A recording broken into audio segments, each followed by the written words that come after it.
everybody. Welcome to the Cover Band Central podcast, number 218 for Tuesday, August 6th, 2024. I'm Steve Witchell in New Orleans. Yeah, Tony B coming to you from New Jersey. What's happening?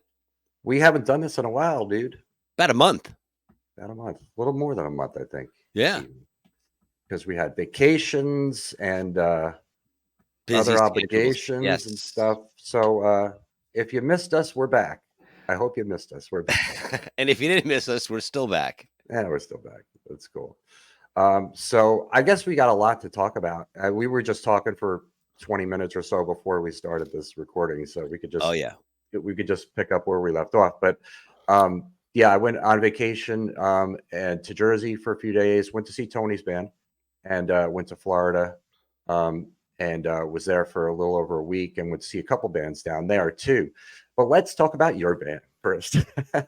Because I mean, we talk about your band a lot. We talk about my band here, and you know, I know Jim. I've known Jim, who is your keyboard player, since we played in Outskirts, you and I together, some almost 20 years ago now. Yeah. And it was great to see Jim. You know, I walked in and he just looked exactly the same as I remember him. You know, like tan, smile. He doesn't age, man. It's the same. He's, you know, and you know, he just gave me the biggest, warmest hug, and it was just it was really great to see him and you too. And you know, it was you were playing like a local pub kind of place, like town bar, close to your home. Yeah, close to my home, closest place I played at home. But Steve, what maybe you don't realize is you got the rare treat of like 2 hours before that gig, our lead singer calls everybody, all hands meeting, and says, I have laryngitis. I've been gargling all day. I've been trying to get my voice back. I have no voice. I can't do the gig tonight. We're going to have to cancel. Right, because I called you earlier that day to find out where you were playing, because you had told me you might be or you were playing, and I was like, okay, I might be able to do this. And so I called you, and you were just like, dude, I know, man, I got a problem. Right? You were like very just, because dude, think about it. So we have probably 35 songs in that set, and I sing 5 of them. Jim sings maybe 3 of them, and then Mark sings the majority of them because he's the singer, right? He's the lead singer, and Guy sings, 1 or 2 also. So out of the 35, Guy is the guitar. Guy's the lead guitar player, right? Yeah. So we probably have, Mark Price is singing about 25 songs out of the 35 song set. So we obviously can't cancel the gig moments before. Everyone's melting down saying, like, what are we going to do? Trying to scramble up a sub. So I said, like, I'm not a singer, but I'll give it a shot. I just don't know all the lyrics. So I'm going to have to break my own rule. I'm going to have to get like an iPad, and I'm going to have to scroll through the lyrics and sing the songs. So there was no time to practice or rehearse or anything, but I'm like, how hard could it be? I just have to make sure I know the songs because I've been playing them, but I never sang them. Right. So, for the most part, it wasn't terrible. The songs I will tell you that I definitely will not sing again is like Everyone Wants to Rule the World, Coffee in Bed. Songs like that don't agree with my voice for whatever reason. But songs let me tell you, Dirty Deeds and shit like that, it works, but it was fun. Dirty Deeds, holy cow. I mean, Bon Scott is not an easy singer to replicate. And I do AC/DC songs in my band. We do Dirty Deeds. We do Back in Black, Hell's Bells, Shook Me All Night Long, Highway to Hell. Wow. And, my singer does a pretty good job, more so with the Brian Johnson stuff. He has this way of just kind of making this grit sound in his voice. And he gets that Brian Johnson sound. And he kind of gets the Brian Johnson sound. But you, my friend, you absolutely just freaking nailed Dirty Deeds. And I'm like, oh, wow. I know you can sing. I've heard you sing plenty. I know you have a pretty high range too, and you have a good falsetto. And that was like the end of the night, I think. It was it was the last song. It was the last song. So, you had already been singing all night. And then you just freaking nail that song. I'm like, holy shit. I mean, because that is not easy. And I think you do it better than my singer does Bon Scott in my band. Definitely better. And there's a couple other singers that I've worked with here that sing that song. and you're among the top of it. I mean, that was like, like I said, it works with my voice. So certain songs yeah. like you said, I can click my falsetto or I can trick my voice into sounding like that. Whereas it's more, it's like it's natural, you know? It's almost like when Plant does the real high like screams, it's a struggle, but like I just tell our singer, like, I could do that anytime you want me to. Mhm. It doesn't hurt my voice, you know what I mean? Yeah, some people just, figure that out, figure those Y channels that you can yes. kinda lock into. Exactly. You So you it's like turn let me turn it to this channel, and you know how to breathe properly, and you know placement, so you're not hurting yourself, right. and, So it's like a ghost vocal, I used to call it, because right, I'm right, not right. vocally trained, but I can mimic my voice to sound like that. I'm probably not doing it correctly, but it's not hurting me. Much like AC/DC does not hurt me. Like, I've had singers say to me, "It hurts me to sing that song. Like, it hurts my voice to sing that way." Right.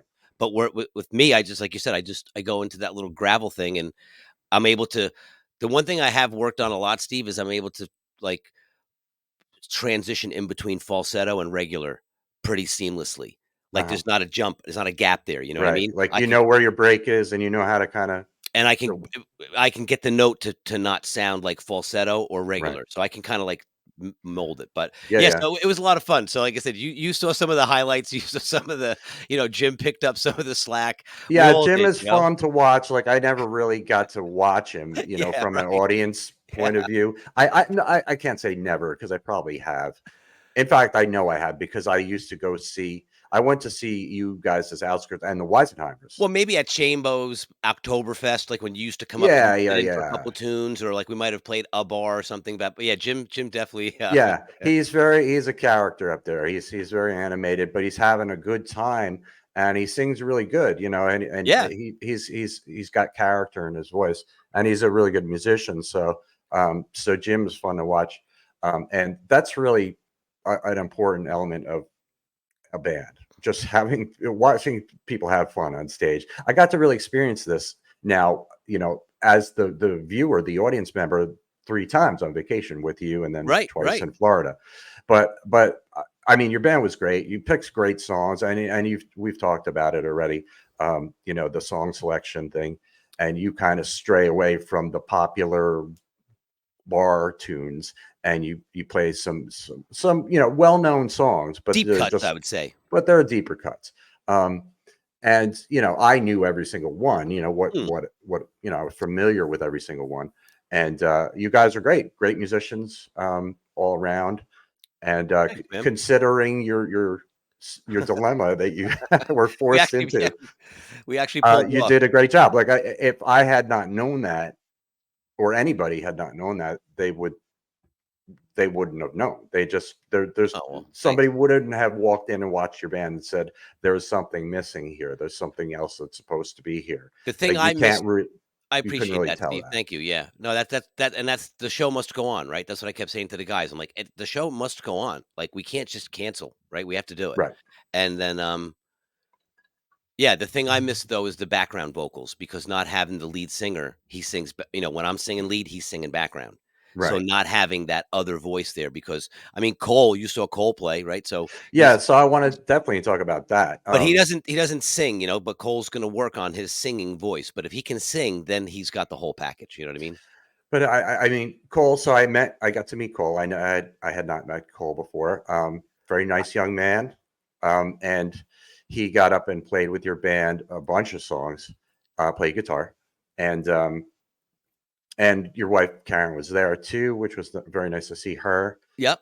And yeah, I really enjoyed watching Cole, watching him experience the what he was doing. Yeah. And it was the setting for it was, just to describe this to people, it's a local tavern kind of bar with, a big, couple rooms, big spacious bar, and a fair amount of people at the bar, not a whole lot of people in the room where you guys were playing. You had people, your family and friends there, but it's a gig. I've played hundreds of gigs just like that, and really, to me, like, the perfect setting for Cole to be on stage and get acclimated to that feeling of playing with the band, looking out in that direction, getting a feel for your instrument, and very competent playing. Wise. He looked maybe he was a little tentative.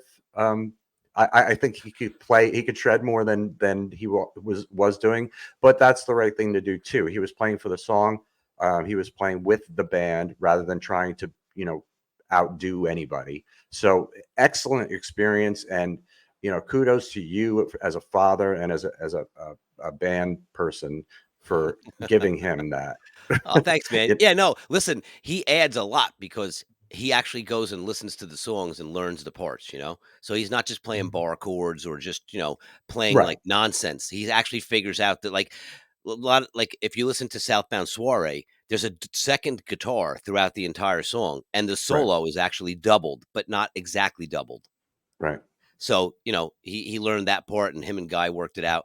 And he's also, you didn't get to experience the best part of what Cole does is he plays a lap steel guitar, like stand on, with the slide. So he does that on like Faces and on like Running on Empty. But it's really, that lap steel guitar is really like we're talking about now. We're going to probably break out Allman Brothers, like One Way Out, right? This way it has that whole all that little slide stuff in there. So he'll play that. That's cool. Yeah. So I'm glad he's getting to experience everything from like that bar gig, that's the second or third time he's played that bar. The first time we played was like the first time we played in town. So there was probably like 100 people in that back room. It was like ridiculous, like overflowing. And then we played a couple of town shows following that gig. So Cole's played in front of like 300 or 400 people. That's probably the biggest audience he's played in front of. And he really doesn't get too preoccupied with the fact that there's all these people there. You know what I mean? Yeah, I did not get that impression. He gets in his own zone, but he's very cognizant of what he's playing. And he bought in-ear monitors now. So he has his own mix, So he's evolving. And I told him, a year worth of gigs, because he's up to about 16, 17 songs now. So he plays almost, every, like the whole set. But a year's worth of gigs for him will exponentially, make him a better player, just in being able to interact. Because me and him play all the time in the basement, and I have friends come over and we'll jam. But it's different when you play in a band and there's structured songs and there's set lists and there's segues, and he's got to go from 12-string acoustic to lap steel to electric. He plays bass on Good Times, Bad Times. He'll jump around, play a bunch of different stuff. So that's fun. But I'm blessed that he's to have the opportunity to make music with him. It's a lot of fun. Yeah, man, very cool. And he did. He looked very comfortable on stage. And as soon as I started talking to him, I saw him just light up about talking about what he was doing and his gear and stuff, because I'm curious about his setup and stuff. So I'm asking questions, and he was really kind of lit fully up, engaged. Really, just a great young man. You've raised a good boy there. Thank you, Steve. I appreciate that. Yeah. Not easy raising kids these days, but I got pretty good kids. I'm sure. I wouldn't know, dude. And the only other thing I'll say about that, but I really enjoyed the whole thing, but I really did want to play. And I talked to your bass player. I introduced myself to your bass player, and he seemed a little standoffish from everything. Joe's he's just a very mellow dude. He's a go with the flow guy. But yeah, again, like I said, we were so rushed, and the excitement and everything. I should have said to you, "Hey, what songs do you want to play?" Because my other buddy was there, and he's in an AC/DC tribute band, so he could have played drums on Dirty Deeds, and I could have went out front and sang it. You know what I mean? Like I could have played bass, and you could have played bass on that. Or you could have played bass on any other songs on that list that you knew. Which were a lot. I knew a lot of those songs. So and because when I first walked in, and Jim and I were talking about the fact that your singer wasn't there, and he said something about me singing. I was like, and he showed me, he's like, "You want to see the list?" So he showed me the set list, and I didn't think there was anything on there that I could sing, but then I was like, "Oh, I know bass on that and that and that." So I figured, okay, I dropped enough of a hint here to Jim. Maybe these guys will call me up, but that's okay. I understood too. I was like, all right, it's their show. I can't make this about me, but I would have liked to jam, Are you frozen? I think you're sitting here with this face, this like smug face at me. Like, I can't believe he's saying this. And now You're frozen. Why are you frozen, dude? Definitely frozen. I am not frozen, so I'm gonna just keep talking. And hopefully Tony comes back. Uh-oh, there it is. He's gone. So he'll be back.